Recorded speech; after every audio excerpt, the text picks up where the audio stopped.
Deixo-vos a paz. Apresenta a você o curso bíblico Examinai as Escrituras, mensagens de verdade e paz para o seu coração. Apresentado por Ronaldo Mendes. Tema 5. A morte, o milênio e a nova terra. Quantas saudades sentimos de nossos queridos parentes e amigos que já faleceram? Não é fácil viver longe das pessoas que amamos, principalmente se a distância é a morte. Ela é uma intrusa que ceifa as vidas independentes de quem são. Crianças, jovens, adultos e idosos, todos um dia enfrentarão. Mas não se desespere. Deus tem respostas consoladoras e uma solução definitiva para aplacar a dor da morte em nossos corações. Não tenha medo. Ouça o que a Bíblia diz sobre a vida e a morte. Vida, o homem e sua existência. Como Deus criou a vida? No princípio, disse Deus, façamos o homem conforme a nossa imagem e semelhança. Gênesis capítulo 1, verso 27. Então formou o Senhor Deus o homem do pó da terra e lhe soprou nas narinas o fôlego da vida, e o homem passou a ser alma vivente. Gênesis 2, verso 7. Ouça bem o que a Bíblia diz. A Bíblia diz que o homem passou a ser alma vivente e não a ter uma alma vivente. Por isto, a alma é o próprio homem vivo. Esta é a verdade inspirada sobre a criação do homem e sua vida, formado do pó da terra pelas mãos de um Deus todo-poderoso que criou todo o céu e terra e suas diversas formas de vidas, celestes, vegetais, aquáticas e humanas. Ver Gênesis capítulo 1 e capítulo 2. Este é o Deus que fez tudo existir e nos criou. Em toda essa criação perfeita e boa, quando Deus a fez, não havia morte. Ela não estava nos planos de Deus, principalmente para o homem. Morte, o oposto da vida. O que sobra do homem na morte e para onde vão? Amigo, talvez seja a primeira vez que você estará ouvindo essas palavras, e espero não ser a última, mas alguém precisa te falar o que você deve saber. Isso é para o seu bem e para ajudá-lo a compreender estas verdades da palavra de Deus, a luz que brilha em meio às trevas. Religiões de vários credos têm ensinado que os espíritos ou almas dos mortos se dirigem conscientemente para um lugar além desta vida. Dizem que almas boas vão para o céu ou descansar no seio de Abraão, e que almas dos ímpios vão direto para o inferno. Muitos cristãos elaboram suas crenças em parábolas, como as passagens bíblicas de Lucas, capítulo 16, versos 19 a 31, e Apocalipse, capítulo 6, versos de 9 a 10. Os textos de Lucas se referem à pretensiosa vantagem espiritual que Israel julgava ter dos gentios de sua época. Jesus aqui quis fazê-los enxergar que a salvação não é pelo que somos, mas sim por quem buscamos. Jesus, o Deus único verdadeiro.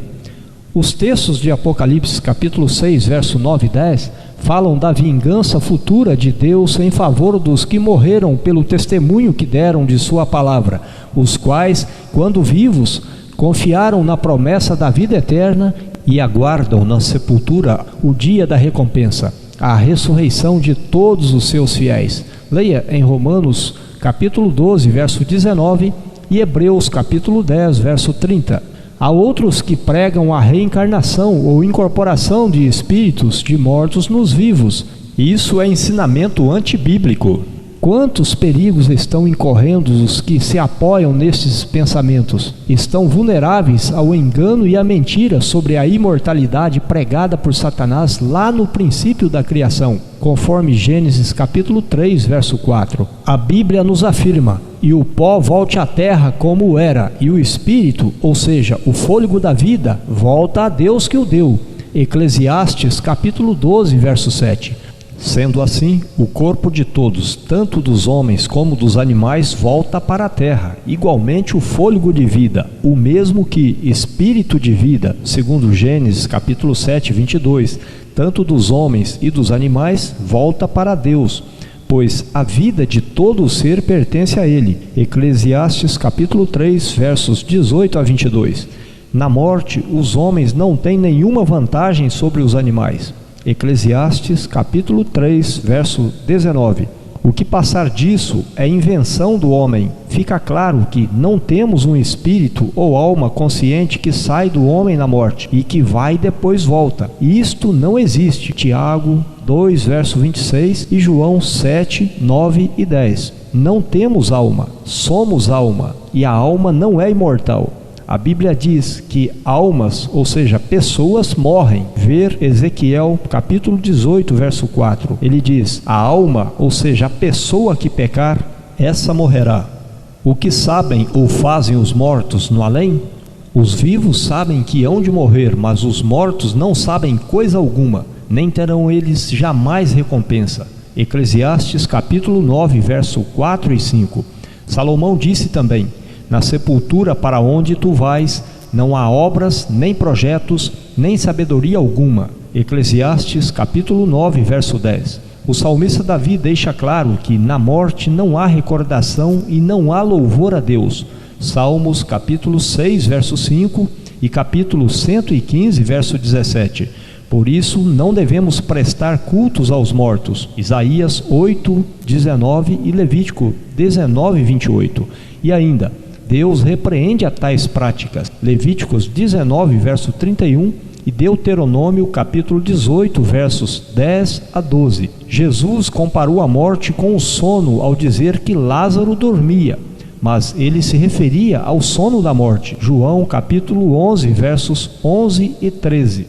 Esta é a condição de todos os mortos: inconsciência, inexistência de vida, tanto aqui quanto do suposto outro lado da vida. Os bons que já morreram não estão ainda vivendo no céu, e os ímpios ou os maus não estão sofrendo no inferno, pois todos receberão a recompensa de vida eterna ou de condenação e destruição eterna após a vinda de Jesus na ressurreição. Veja, João capítulo 5, versos 28 e 29. Todos os apóstolos e discípulos tinham esta certeza.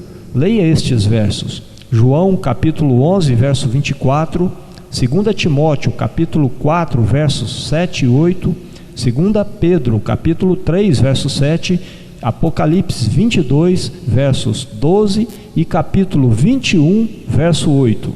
Note bem, a execução dos condenados só acontecerá depois do milênio. Veja a seguir. 1000 anos de espera.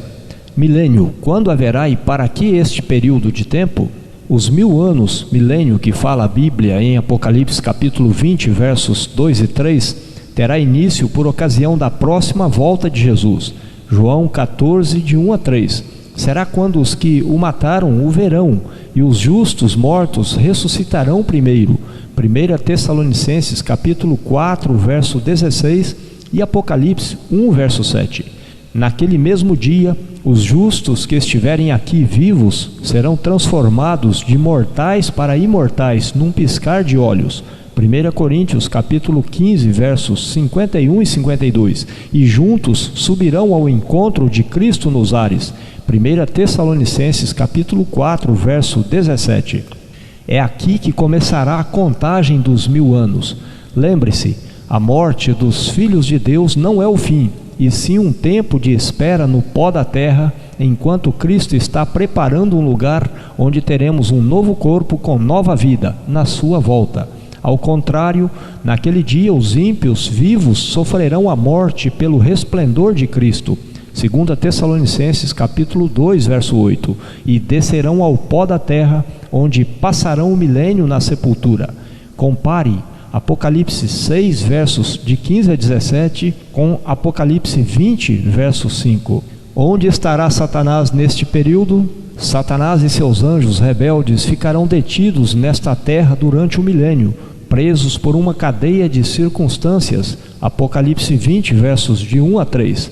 Não terá vivente humano para ele tentar, até que se complete os 1000 anos de espera no corredor da morte eterna.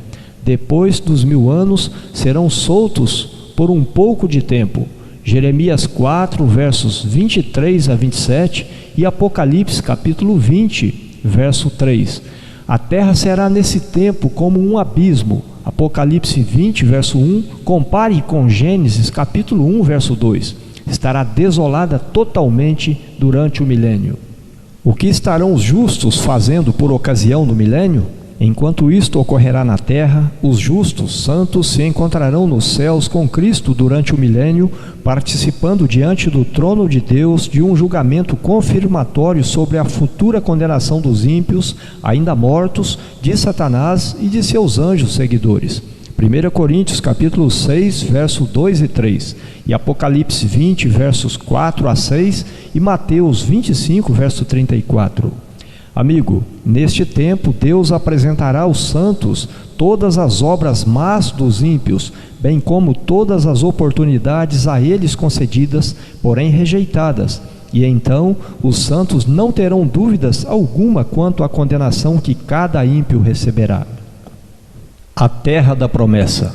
Em que lugar viverá o povo santo eternamente? Pois eis que crio novos céus e nova terra. Isaías 65, versos 17, 22 e 23. E a darei a todos os mansos. Salmos 37, verso 11. Vinde, benditos de meu Pai, possuí por herança o reino que vos está preparado desde a fundação do mundo, e serás bem-aventurado na nova terra da promessa. Mateus capítulo 5, verso 5 e capítulo 25, verso 34. Como será isso? A velha terra será purificada pelo fogo do juízo final. 2 Pedro capítulo 3, verso 7. E o mais importante, depois do milênio, nosso Deus, Pai, Filho e Espírito Santo, habitarão aqui nesta terra renovada com todos os salvos. Apocalipse 21, versos 22 e capítulo 22, verso 17. Você e eu podemos fazer parte desta vitoriosa classe, a quem nunca mais terá o pranto, a dor e jamais a morte. Apocalipse 21, verso 4. Amigo, responda-me com sinceridade. Para onde vais agora? O que vais fazer de sua vida religiosa a partir deste momento? Continuará como está ou pretende mudar sua decisão? Cristo te chama. Por que te demoras? Ainda existe solução para você. Creia como Pedro e a nós também, aguardando novos céus e nova terra, segundo a promessa de Deus. 2 Pedro, capítulo 3, verso 13. Decida agora e ore comigo. Querido Pai, sei que a morte é uma realidade que invadiu o nosso ser, mas Jesus a venceu por nós e ressuscitou dentre os mortos, garantindo a vida eterna a todos os que nele crer. Viverei na esperança da ressurreição pela sua graça, com o desejo de passar o milênio com Jesus nos céus, na certeza que viveremos eternamente com ele na nova terra. Ajude-me a consolar a outros com esta esperança e preparar minha família para os céus. Em nome de Jesus. Amém.